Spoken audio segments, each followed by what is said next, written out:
qu'on est dépassé nañ équilibre le réalisateur est pointilleux mi ngi pointer les temps de parole donc y a pas de souci alors Birima tu prends la parole. bon Pape Djibril mën naa ci soo yéexee kañ. non man dossier bi maîtriser ma ko. franchement xaw ma ci lu bari mënuma cee sori. mais quand même am na lu ma xam ci réew mi laa dëkk am na yu may xam am yu may dégg donc dossier bi man du ma ci sori ndax xaw ma ci lu bari ministère bi joxu may technique ñoom joxuñu gis rencontré mu ministère bi donc dama ciy màgg.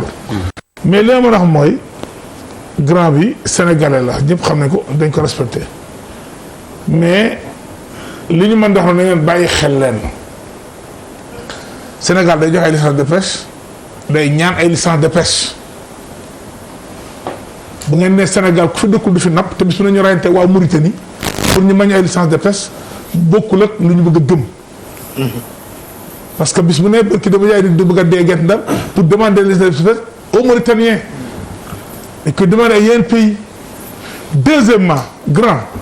yow ci ñiy concurrencer kii bi pêche artisanale ci nga bokk ndax yaa ngi 18 bateaux et puis bëgg naa laaj benn question le 17 à 22h. le 17 avril à 22h jàpp ñu sa bateau buy pêcher illégalement dans les côtes du Sénégal. non non. je dis bien le 17 damay lay jox date de le 17 avril à 22h. donc bu ñu bëggee aussi ñun Sénégalais yi ñu wex ñu nañu wex suñu bopp ñu joxe le bon exemple parce que aussi waruñu xeex ngir. sama intérêt bopp man d'accord mu ñu passer géeju Sénégal je suis pas d'accord ku ko def ak ku mën di doon suma xëy naa dénoncer que du suñu cër mais ñun Sénégal yi aussi bu ñu passer li nga xam ne ñoom ñëpp ko bokk pour suñu intérêt bopp li may wax c'est très important parce que Sénégal laa dëkk rek parce que nag aussi ni nga amee droit nekk sénégalais. dem ay am ay associé à l'extérieur wala am nangam ba créer société boo xam ne yaa ko à 51% say bateau ñëw di napp noonu la beneen Sénégalais aussi ñi ngay wax chinois dañu ay Sénégalais lañ xam ay Sénégal yi créé seen entreprise li ñu mën a tëri xaw ma pour nga boo ma ci leeral yu am ay partenaires nekk majoritaire à 51% bëgg a napp comme yow ngeen leen di fi amee bu dee loolu aussi nañ ko leeral. bu dee ay chinois la ñu ñëw def parce que bu dee ay Sénégal parce que man li wax ni tey xam la c'est-à-dire ministre bi en presse di ko wax mais c'est les Sénégalais. ñu dem devant notaire créer entreprise majoritaire à 51%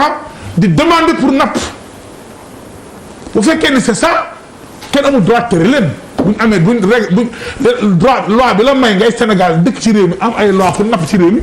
moo ko may Bouba Ndour moo ko may Malal. maintenant bu dee loolu amul nag ay chinois à 100% rek mais mënuñu ñàkk bañ a may à l'étranger mënul ñàkk nekk parce que dañuy ñaan bitim réew mais dañ koy yemale ba du yàq suñu géej. loolu laa ci doon wax. Bouba waaw man en fait bon du ma dugg ci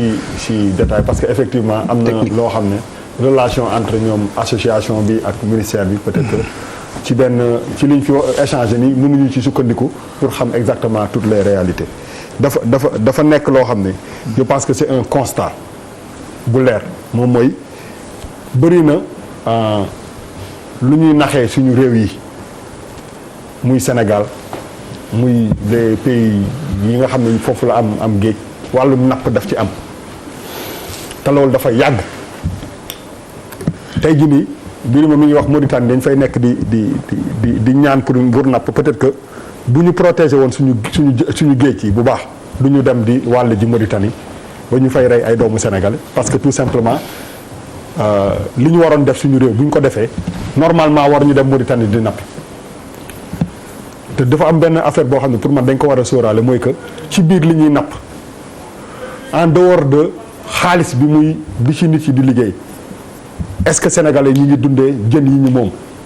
c'est-à-dire que est-ce que sénégalais yi ils ont le choix ci li nga xam ne moom mooy génn ci seen géej pour man loolu c'est très important parce que ñun ñëpp aussi dañu constater que ni peut-être jën li muy jar Sénégal waru koo jar loolu. dafa cher parce que ce soit ki nga xam ne sénégalais la ak ki nekk étranger je pense que le marché sénégalais dañ ko war a privilégié ba nit ñi aussi di am qualité de vie ba parce que qualité de vie loolu leen daf ci yokk daf ci am solo c'est pas ki yor gaal bi rek mooy dem gétti napp ñëw saam jaay je pense que ñun ñëpp peut-être bi ñu nekkee xale ba léegi on a constaté que jën saa yoo yeewoo muy gën a manqué muy gën a cher loolu pour man c'est lu leer la beneen bi moom mooy si suñu dëkk yi aussi dafa am loo xam ne waa bitim réew dañ ciy jouer te dañ ko war a arrêter parce que man xam nga bu ñu waxee ñu ne société de droit sénégalais pour man loolu dafa am benn brèche la boo xam ne ñiy def ñaawteef yëpp foofu la ñuy dugg. Merci. parce que c'est pas profond. xóotul est-ce que sax du waa bitim réew ñoo ko créé société de droit sénégalais et après. te yow mi sa bopp ngay jàkkaarloog sénégalais yi di xool xam nga ni ñii ñu ngi lay dóor. xam nga ni lii c'est pas profond. je pense que il faut ñu revenir sur ça c'est pas jéem a nekk ay nationalistes et tout ça mais kii la constat la mooy que suñ ñu bëggee nax parce que effectivement il faut ñu wan opinion bi wala àddina bi que effectivement Sénégal way wala Afrique am nañu ay yoon yu ñu lay teg ak affaire mais yoon yooyu dafa am ay brèches yoo xam ne fa la extérieur di jaar di ñu rot ba ñu jeex te looloo dëgg te des fois avec même la complicité de Sénégalais loolu dafa am solo di nga gis as nit bu jógee Chine wala mu jógee Japon wala mu ñëw fenn xam na brèche yi fu muy jaar mu indi benn Bouba Ndour ne ko kaay ñu def lii en réalité l'État même sait que lii c'est pas pour suñu koom-koom c'est pas pour suñu réew c'est une façon de faciliter la chose te li nga xam ne moom la ñu constaté suñu dëkk yi te loolu mooy problème bi gën a mag mooy que xam nañu fi ñuy dem pour créer société de droit sénégalais mais aussi xam nañu fu ñuy dem pour que ñooñu yombalal leen muy signature damay tal ça fait des 6 ans ñu def émission bi chaque jour ma wax ko ma ne big bi ngay signé boo koy signé war nga xalaat lii may signé nii fii ak 30 ans lan lay jural sama réew. te loolu il faut ñu d'accord ci dara mooy que bu ñu bañee dugg ci ay aspect technique ak affaire yooyu suñu réew yi li si gën a bëri gars yi dañuy nax ci foofu la ñuy jaar te loolu tout le monde le sait donc bu ñu sukkandikoo ci techniciens yi rek ñuy wax contrat ni commission yeeg affaire yi dañuy réeral nit yi mais en réalité pour indi ko ci lu terre à terre moom mooy que loolu dañ ko war a xoolaat parce que foofu la ñëpp di jaar pour di ñu ko def chaque fois on ne peut pas se permettre d'être dans un pays bu mel ni Sénégal di fi am ay problème jën tous les jours jën yi nga xam ne ñoom association bi man j'aimerais la poser question bi à Grand Sayer mooy que en réalité même les Sénégalais qui sont dans la pêche ils font la pêche pour le Sénégalais wala ils le font pour l'exportation pour man loolu c'est une question primordiale et importante parce que en réalité état bi dafa war a gën a privilégier le Sénégalais muy lekk coof bu baax ñu ne Sénégal de boo fa demee li fa gën a neex ci dëkk boobu mooy que tu trouves du bon poisson mais pas que le poisson que tu dois utiliser bi nga war a fekk ci sa ceebu jën fii boo demee Paris nga koy fekk on peut pas se permettre jël avion dem Paris fekk fa coof boo xam ne Sénégal la jóge ñu tegal la ko nga lekk ba suur nga ñëw Sénégal mënoo am coof bu mel noonu te fii la jóge loolu pour man c'est un problème de fond. Bouba yaa bëgg coof. fu ma laaj. Bouba bëgg coof parce que coof la xanaa gisoo sama grand boobu. waaw Bouba li ngay wax ak a leer c'est-à-dire xam nga société du droit sénégalais. fa la naxaate bi nekk. te loolu je pense que c'est la trouvaille des politiciens quoi société de droit sénégalais mooy par exemple nga soxla suuf fii Sénégal nga doon tubaab loi yi tënk la ñu ne société de droit sénégalais nga créé benn société bu tudd mbay mi. waaw dénk ko Birima par exemple nga créé mbay mi dénk ko Birima boo créé mbay mi dénk ko Birima loolu dafay indi lu ñuy woowee bénéficiaire apparent ak bénéficiaire économique réel bénéficiaire apparent mooy Birima mais le bénéficiaire économique réel c'est ki nga xamante ne Daniel Johnson mooy Daniel Johnson moom affaire bi loolu baax na xam nga grand yi dañu commencé dama jàpp ni ñoom Sayer li ñuy def baax na am société sénégalaise di napp ci réew mi mais li ngay wax tamit dëgg la ñoom Sayer en 2006 am na benn arrêté bu leen permettre ci zone boo xamante ne ñoom rek ñoo fay napp coof te coof bi bitim réew lañ koy jaay mooy yow amoo accès ci coof bi man awma accès ci coof bi Charles amul accès ci coof bi donc en fait on favorise l'exportation par rapport à la consommation interne consommation locale bi mooy li ngay wax lekkatuñ coof ñun temps booy 5 heures bu jotoon dañuy def mburoog fiiriir mburoog fiiriir mais mënatul nekk wala nga doxantu ba Soumbédioune boo yoree 500 francs da ngay noos donc loolu amatul donc te li am nii ci nguuru Macky Sall bi par rapport ak surtout bien que problème mu pêche yàgg nañ ko am yàgg na depuis ñoom Abdou Diouf Senghor et cetera suñu état yi dañu yàgg yemamaayal mais loi 2016 yi bu ñu fàtte ni jën bi dafa bokk ci les ressources naturelles du pétrole ak gaz kese ak or ak diamant ñooy les ressources naturelles les ressources halieutiques c'est-à-dire quels sont les efforts de l'État c'est une question que je pose aux représentants de l'État quels sont les efforts que l'État sénégalais fait par rapport à notre souveraineté halieutique parce que quand même wàllu jën wàllu buuj wàllu sox soxoor yi ñu doon am fii xoola fii da doon neex Méridien ay temps xoola fii temps yi ngay génne compilation yaa ngi fa daa yaa ngi fa lépp amatul lool lekk nañ ay brochette de sox soxoor mais gannaaw tontu ñu parce que man yéen tamit dama leen di woowee les élites de la pêche yéen vous êtes les élites de la pêche quoi maanaam ñoom mbay ndoy yi nga xamante ne dañuy taal seen gaal ñoom Ibou Gaye gars yi doon xeex ak waa Yaraax et cetera ils sont exclus de votre secteur et yéen pour faire valoir votre combat souvent ñoom ngeen di sàkketoo. ok allez noté ngeen defe naa interpellation yi Charles. man xam nga der bu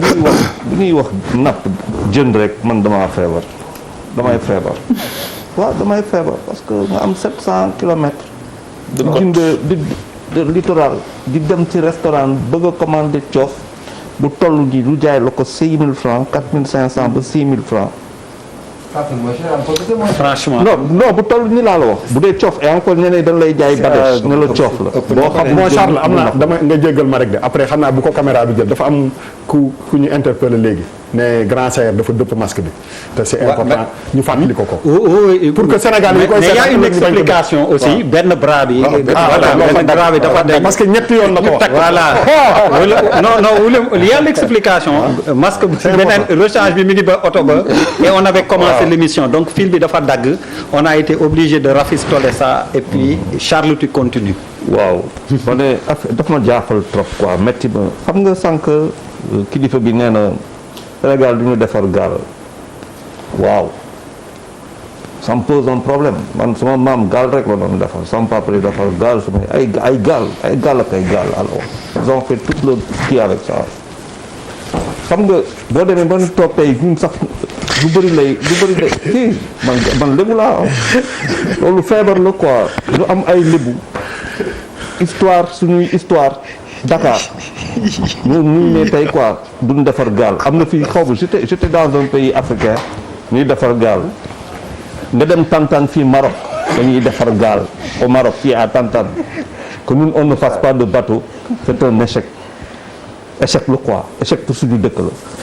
c'est un échec dëkk boo xamante ni ci 750 kilomètres ba pare amoo souveraineté maritime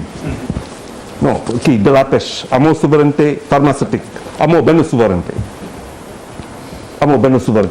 souveraineté ñun sànq rek y a pas très longtemps am na ku fi ñëw toog ay sénégalais Mauritanie yu leen di kii sénégalais am problème Guinée-Bissau président de la République toog ci benn conseil des ministres ne il faut que ñu xoolaat suñu souveraineté ci géej ga pour que ñun ñuy moom suñuy jën nga toog tey ñuy waxaat affaire u jën ay licence de pêche c'est-à-dire man mënu ma ko comprendre gis nga Covid bi ñëw nii daf ñu war a yeet ñu comprendre que monde bi dafa changé gis nga pêche bu may nekk ndaw xale ba tey saa yu moo waxee pêche rek man mafia laa fa gis si màgg xam ko c'est une question éminemment mafieuse au Sénégal ba pare nag am loo wax sànq gis nga suñu problème fii jën nga mooy suñu intégrité xaw ma lu ñu koy waxee wolof suñu intégrité si suñuy politique si suñuy politicien mooy indi yenn jafe-jafe ñaareel ga lan mooy suñu ambition si pêche ba boo amul intégrité looy amee ambition ñetteel ba c'est quoi l'intérêt supérieur de cette nation en ce qui concerne la pêche dëkk boo xamante ne 700 kilomètres mu am 16 millions d'habitants ñu am ay problème jën c'est inacceptable c'est inacceptable tey da ngay defar ceebu jën am na kër yu bëri boo fa duggee ceebu jën yabooy lañ fay def xalaatoo teg beneen jën lu dul yabooy et encore que maintenant sax yabooy boo koy am depuis temps yi ñu am na loo xamante ne ñu ngi koy seetu mooy bu ñu génnee nii mais temps yi boo xoolee jën yaa ngi ci tali yi ku romb fii corniche bi ñëw fa tu vois que du poisson tous les jours j'ai mon frère qui va et qui pêche des cof tous les jours mu publicité cof xam nga depuis quand il ne l'a pas fait depuis des années gisul cof temps yëpp mu ngi posté xam nga yow xam nga sama frère tous les jours mu posté cof tous les jours ce qui s'est passé depuis des années ça veut dire quoi ça veut dire que dafa am benn genre accalmie boo xamante ne may na peut-être reproduction wala gars yi ñor je pense que tey suñu problème mu pêche un problème d'ambition d'intégrité problème de comme nu mu tudd intérêt supérieur est-ce que c'est ça ou pas. Papis Diaw pour que mu mot. déjà Pape Djibi waxagul de. naa benn mise au point bu ndaw rek. Pape Djibi waxagul. yow mooy ne dama doon defar gaal man damay def gaal. su paree benn kii bi rek. waaw benn ngeen baal damay wax. on vient de là. waaw bien sûr le masque quoi benn constat mooy depuis